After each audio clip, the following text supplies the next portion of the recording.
As promised, I'm going to go ahead and read the first chapter of Scythe by Neal Shusterman. Thank you for listening. Scythe by Neal Shusterman, Part 1, Robe and Ring. We must, by law, keep a record of the innocents we kill, and as I see it, they're all innocents.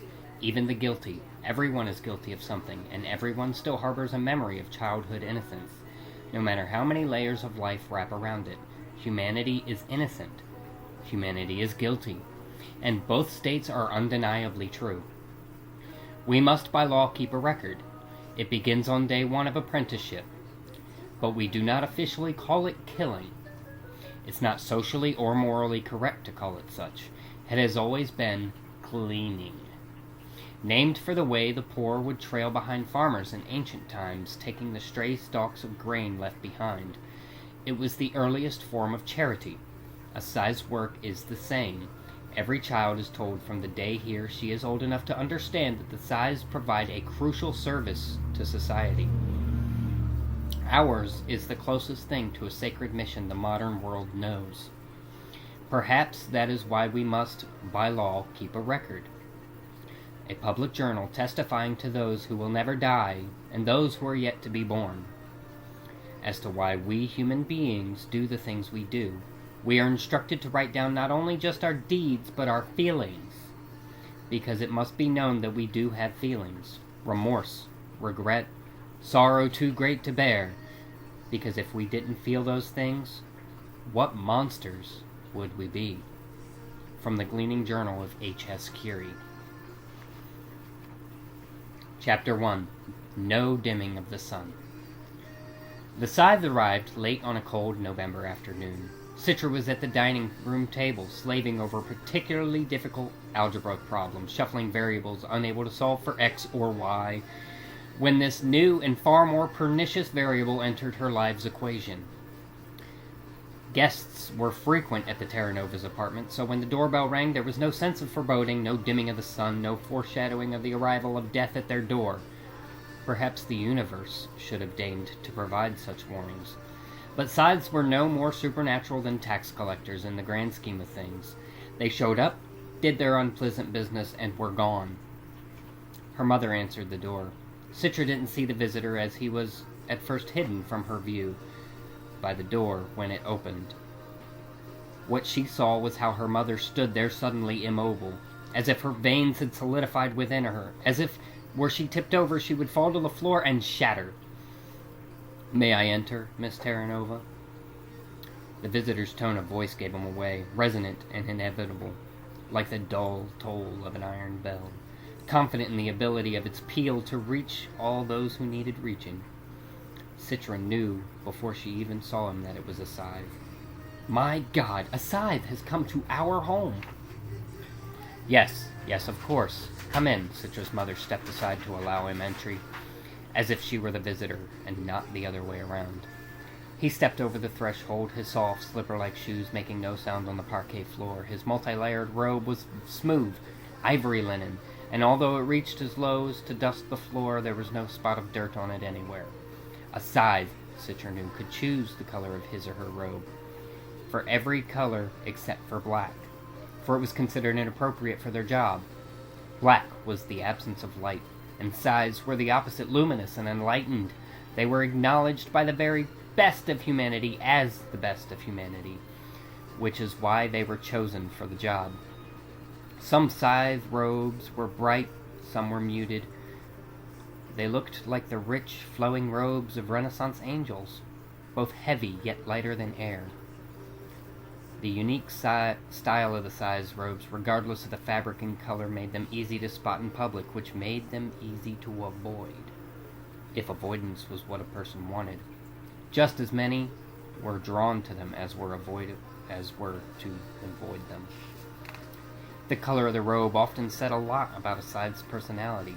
This scythe's ivory robe was pleasant and far enough from true white not to assault the eye with its brightness.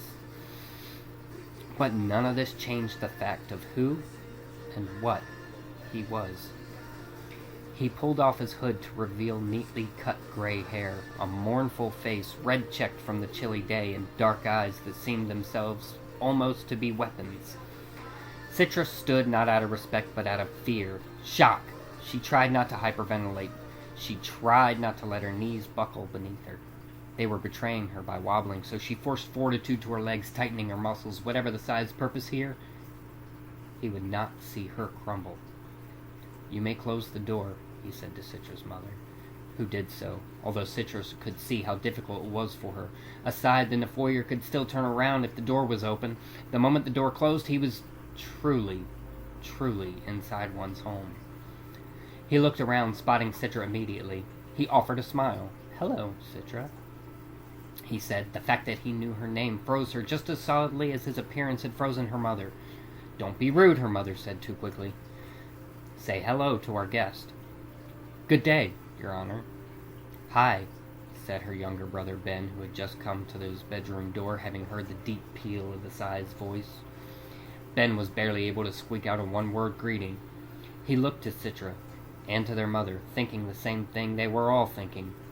Who has he come for? Will it be me? Or will I be left to suffer the loss? "I smelled something inviting in the hallway," the Scythe said, breathing in the aroma. "Now I see I was right in thinking it came from this apartment." "Just Big Ziti, Your Honor. Nothing special." Until this moment, Citra had never known her mother to be so timid.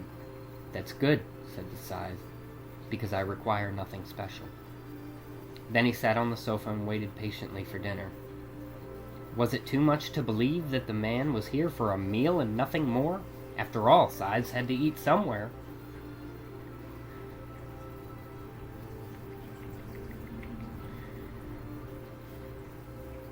Customarily, restaurants never charged them for food, but that didn't mean a home-cooked meal was not more desirable. There were rumors of Scythes who required their victims to prepare them a meal before being gleaned. Is that what was happening here?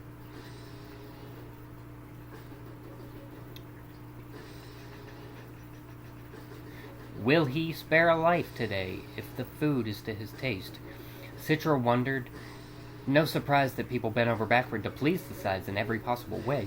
Hope in the shadow of fear is the world's most powerful motivator.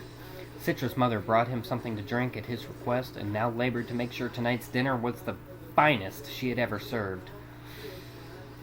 Cooking was not her specialty. Usually she would return home from work just in time to throw something quick together for them. Tonight their lives just might rest on her questionable culinary skills. And their father? Would he be home in time? Or would a gleaning in his family take place in his absence? As terrified as Citra was, she did not want to leave the Scythe alone with his own thoughts. So she went into the living room with him. Ben, who was clearly as fascinated as he was fearful, sat with her. The man finally introduced himself as the Honorable Scythe Faraday. I did a report on Faraday for school once," Ben said, his voice cracking once. "You picked a pretty cool scientist to name yourself after." Scythe Faraday smiled. "I like to think I chose an appropriate patron historic. Like many scientists, Michael Faraday was underappreciated in his life, yet our world would not be what it is without him." "I think I have you in my Scythe card collection," Ben went on. "I have almost all the mid-American Scythes, but you were younger in the picture." The man seemed perhaps 60, and although his hair had gone gray, his goatee was still salt and pepper. It was rare for a person to let themselves reach such an age before resetting back to a more youthful self. Citra wondered how old he truly was. How long had he been charged with ending lives? "Do you look your true age, or are you at the far end of time by choice?" Citra asked. "Citra!" Her mother nearly dropped the casserole she had just taken out of the oven. "What a question to ask!" "I like direct questions," the Scythe said. "They show an honesty of spirit, so I will give an honest answer. I admit to having turned the corner 4 times. My natural age is somewhere near 180, although I forget the exact number of late. I've chosen this venerable appearance because I find that those I glean take more comfort from it." Then he laughed. "They think me wise." "Is that why you're here?" Ben blurted. "To glean one of us?" Scythe Faraday offered an unreadable smile. "I'm here for dinner." Citra's father arrived just as dinner was about to be served. Her mom had apparently informed him of the situation, so he was much more emotionally prepared than the rest of them had been. As soon as he entered, he went straight over to Scythe Faraday to shake his hand and pretended to be far more jovial and inviting than he must have truly been. The meal was awkward, mostly silence punctuated by the occasional comment by the Scythe. "You have a lovely home. What flavorful lemonade. This may be the best baked ziti in all of Mid-America." Even though everything he said was complimentary, his voice registered like a seismic shock down everybody's spine. "I haven't seen you in the neighborhood," Citra's father finally said. "I don't suppose you would have," he answered. "I'm not the public figure that some other Scythes choose to be. Some Scythes prefer the spotlight, but to truly do the job right, it requires a level of anonymity." "Right." Citra bristled at the very idea. "There's a right way to glean?" "Well," he answered, "there are certainly wrong ways," and said nothing more about it. He just ate his ziti. As the meal neared its close, he said, "Tell me about yourselves." It wasn't a question or a request. It could only be read as a demand. Citra wasn't sure whether this was part of his little dance of death or if he genuinely interested. He knew their names before they entered the apartment, so he probably already knew all the things they could tell him. Then why ask? "I work in historical research," her father said. "I am a food synthesis engineer," said her mother. The Scythe raised his eyebrows. "And yet you cooked this from scratch." She put down her fork. "All from synthesized ingredients." "Yes, but if we can synthesize anything," he offered, "why do we still need food synthesis engineers?" Citra could practically see the blood drain from her mother's face. It was her father who rose to defend his wife's existence. "There's always room for improvement." "Yeah, and Dad's work is important too," Ben said. "What, historical research?" The Scythe waved his fork in dismissing the notion. "The past never changes, and from what I can see, neither does the future." While her parents and brother were perplexed and troubled by his comments, Citra understood the point he was making. The growth of civilization was complete. Everyone knew it. When it came to the human race, there was no more left to learn. Nothing about our own existence to decipher, which meant that no one person was more important than any other. In fact, in the grand scheme of things, everyone was equally useless. That's what he was saying, and it infuriated Citra, because on a certain level she knew he was right. Citra was well known for her temper. It often arrived before reason and left only after the damage was done. Tonight would be no exception. "Why are you doing this? If you're here to glean one of us, just get it over with and stop torturing us." Her mother gasped, and her father pushed back his chair as if ready to get up and physically remove her from the room. "Citra, what are you doing?" Now her mother's voice was quivering. "Show respect." "No, he's here, he's gonna do it, so let him do it. It's not like he hasn't decided. I've heard that Scythes always make up their mind before they enter a home. Isn't that right?" The Scythe was unperturbed by her outburst. "Some do.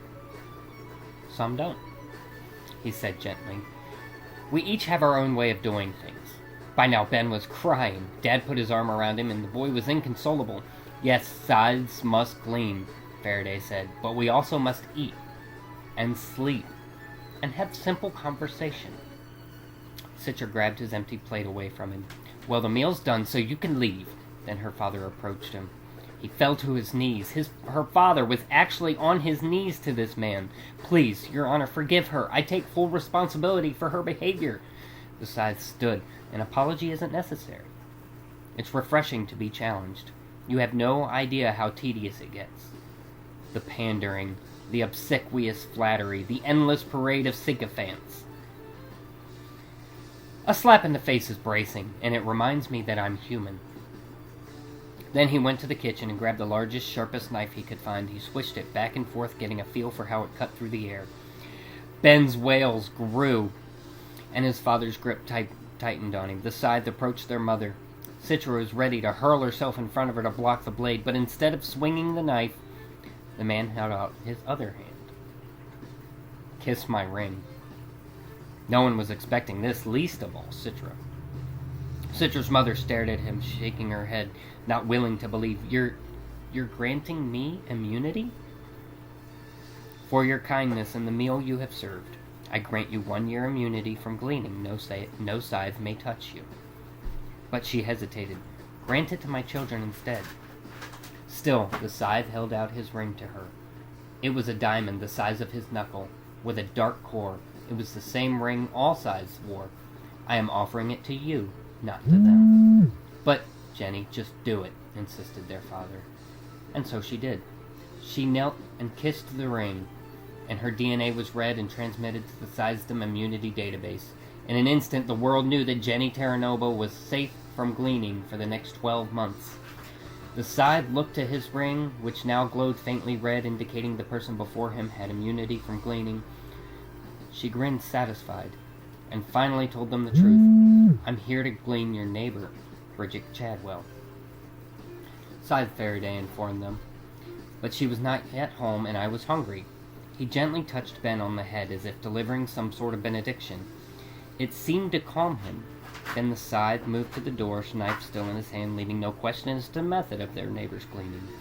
But before he left, he turned to Citra. You see through the facades of the world, Citra Terranova. You would make a good scythe. Citra recoiled. I'd never want to be one. That, he said, is the first requirement. Then he left to kill their neighbor. They didn't speak of it that night. No one spoke of gleanings, as if speaking about it might bring it upon them. There were no sounds from the next door, no screams, no pleading wails, or perhaps the Terranova's TV was turned up too loud to hear it. That was the first thing Citra's father did once the scythe left. Turn on the TV and blast it to drown out the gleaning on the other side of the wall. But it was unnecessary because however the scythe accomplished his task, it was done quietly. Citra found herself straining to hear something, anything. But both she and Ben discovered in themselves a morbid curiosity that made them both secretly ashamed. An hour later, Honorable Scythe Faraday returned. It was Citra who opened the door. His ivory robe held not a single splatter of blood. Perhaps he had a spare one. Perhaps he had used the neighbor's washing machine after gleaning. The knife was clean, too. He handed it to Citra. We don't want it, Citra told him, feeling pretty sure she could speak for her parents on the matter. We'll never use it again. But you must use it, he insisted, so that it might remind us of what? That a scythe merely an instrument of death. But it is your hand that swings me, and you and your parents and everyone else in this world are wielders of scythes. Then he gently put the knife in her hands. We are all accomplices. You must share the responsibility. That may have been true, but after he was gone, Citra still dropped the knife into the trash. Thank you for listening. Please share your comments as much as possible.